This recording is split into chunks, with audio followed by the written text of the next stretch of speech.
Oke. Kalau ibarat bayi IKN itu bukan hanya prematur, tapi hamil di luar nikah, di luar kandungan. Ya, hamilnya di luar nikah dan di luar kandungan. Kalau bayi tabung masih halal, kan hamilnya di luar nikah, tidak ada akad kan?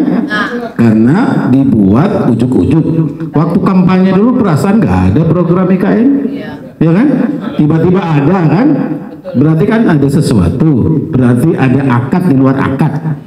Kalau akad di luar akad itu kan berarti akadnya batil dong, kan gitu. Itu perspektifnya yang pertama. Jadi mau berharap kayak apapun ya sekurang-kurangnya prematur, tidak bisa diandalkan.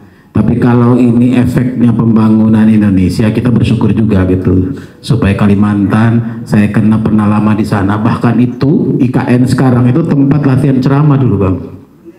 Waktu masih santri di Kalimantan itu ya tempat kita latihan ceramah itu di situ. Jadi IKN itu memang anugerah lah salah satu sisi, tapi musibah di sisi yang lain. Penajam. Jadi sebagian penajam PPU, kebagian Kutai. Jadi memang itu yang terjadi. Sehingga kalau hari ini kita melihat apa yang terjadi itu, kalau logika sederhana begini, asyai' minal haram sayaji ilal haram. Kalau sesuatu dasarnya itu, basicnya itu tidak prosedural, tidak benar prosesnya, pasti ujungnya hancur-hancuran. Itu rumusnya kan begitu.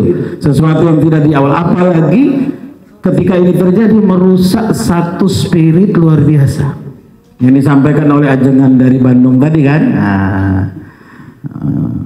Ajengan Ridal Fadila tadi menggambarkan bahwa memang ini satu proses yang terjadi melahirkan sesuatu yang nggak mungkin bisa diharapkan baik, karena ada spirit Jakarta jadi ibu kota itu kan ada energi positif yang luar biasa.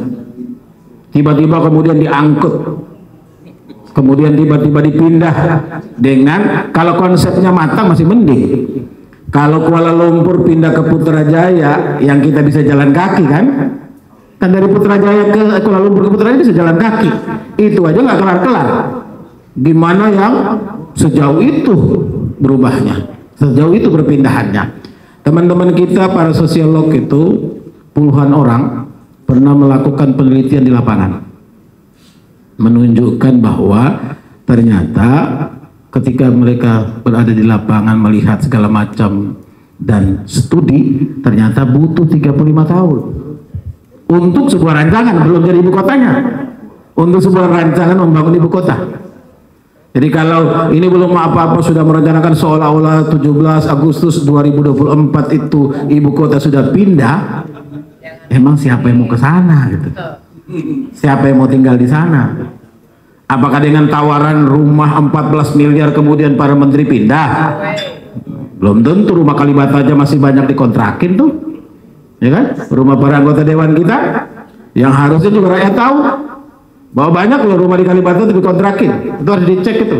Rumah fasilitas negara untuk kelancaran bagaimana para wakil rakyat itu supaya fokus berpikir untuk kepentingan rakyat, itu banyak yang sudah salah gunakan.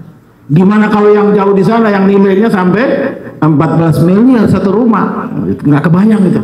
Jadi hitungan-hitungan ekonominya tuh sudah ngider-ngider aja tuh, muter-muter aja tuh.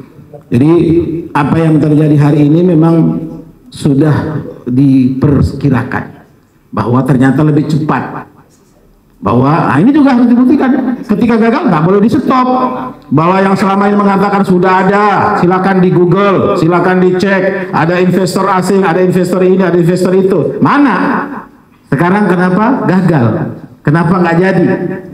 Orang di sana tetap berharap walaupun nggak jadi ibu kota, pembangunan tetap berjalan, sehingga orang di Kalimantan juga merasakan, oh ternyata ada kota di tengah hutan gitu. Ada kota yang bisa tampil membuat Indonesia itu dilihat dari atas gitu, dari udara itu, ada nuansa keadilan yang merata gitu, sesuai harapan gitu. Kali itu juga tidak, waliyadzubillah. Jangan-jangan ini hanya sekedar menumpuk adab, menumpuk dosa untuk Allah turunkan la haula wala quwata illa billah, adab yang lebih besar. Nah, terakhir, kalau Imam Syatibi rahimahullah itu kan menyebutnya maqasid asy-syariah. Ada tujuan diterapkan kan, ada hifdzul akal, hifdzul nafs, dan sampai kepada hifdzul mal, menjaga harta. Ada satu pola itu disebutnya hifdzul bi'ah, menjaga lingkungan. Ini bagian dari pembangunan. Ada buku, Allah yarham ya guru kita semua, Abu ya Profesor Kiai Aliyafi, itu fikih lingkungan. Beliau itu sampai bikin nulis buku tentang fikih lingkungan, bahwa peran lingkungan itu kalau dalam bahasa kekinian dengan studi banding segala macam ya, bahwa sangat penting. Kalau hari ini saja keluhan orang yang ada di sekitar, ya satu sisi ada orang pasti mendapat keuntungan, sudah pasti. Tapi kan lebih mayoritas, lebih banyak orang yang merasa terusik. Belum lagi makhluk-makhluk lain yang tinggal di situ, yang entah jelasnya kemana. Kalau itu betul-betul terjadi, mereka lari ke kota semua, wah, musibah besar, bencana besar. Dan banyak lagi yang lain. Kalau kita lihat apa yang dilakukan oleh misalnya Najwa TV ya, Mbak Najwa Shihab itu membongkar dalam tanda petik beberapa hal, itu kan kita jadi kaget-kaget. Apalagi kalau sampai kepada militer, persoalan militer dan sebagainya. Kita berharap ya sangat untuk ya di akhir ini, di akhir kepemimpinan presiden sekarang ini, supaya husnul khotimah, akhirnya baik, dan insya Allah diawali dengan ibtida, diawali dengan permulaan juga yang baik ya, supaya ini memang harus dibatalkan. Karena rasa-rasanya kayaknya Jakarta ini, Jayakarta ini, Batavia ini belum rela gitu. Kalau apalagi sampai ada rencana kan. Nah, kemarin ada tulisan kita baca kan, jadi kalau ternyata nanti 02-nya naik jadi presiden, 02 dari 02 kan, nah jadi presiden, bisa-bisa nanti negara yang disebut oleh Ajengan tadi terjadi, dan tetap jadi ibu kota lagi gitu. Jadi kan kalau saya secara guyon mengatakan, kalau IKN belum jadi, kemudian di sini sudah juga ibu kota lagi, berarti apa dong kita?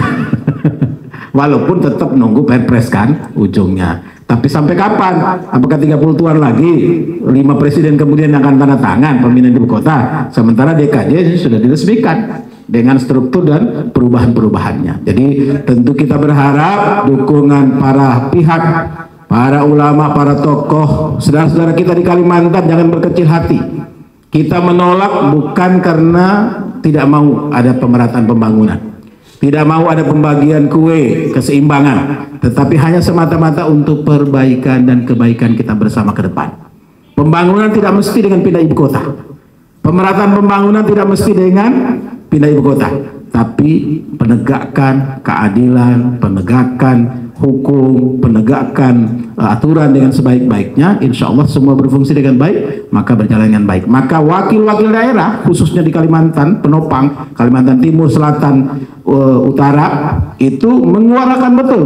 8 tambah 4 lagi berarti 12 orang paling tidak, itu menyuarakan suara-suara rakyat Kalimantan supaya betul-betul ini memberi maslahat. Kalaupun harus dibatalkan, insya Allah yang sudah dikerjakan itu nggak dibuang, tetapi bisa dimanfaatkan untuk kepentingan-kepentingan lain yang bisa difungsikan dalam rangka pembangunan dan kemaslahatan, insya Allah. Barangkali itu, terima kasih. Assalamualaikum warahmatullahi wabarakatuh.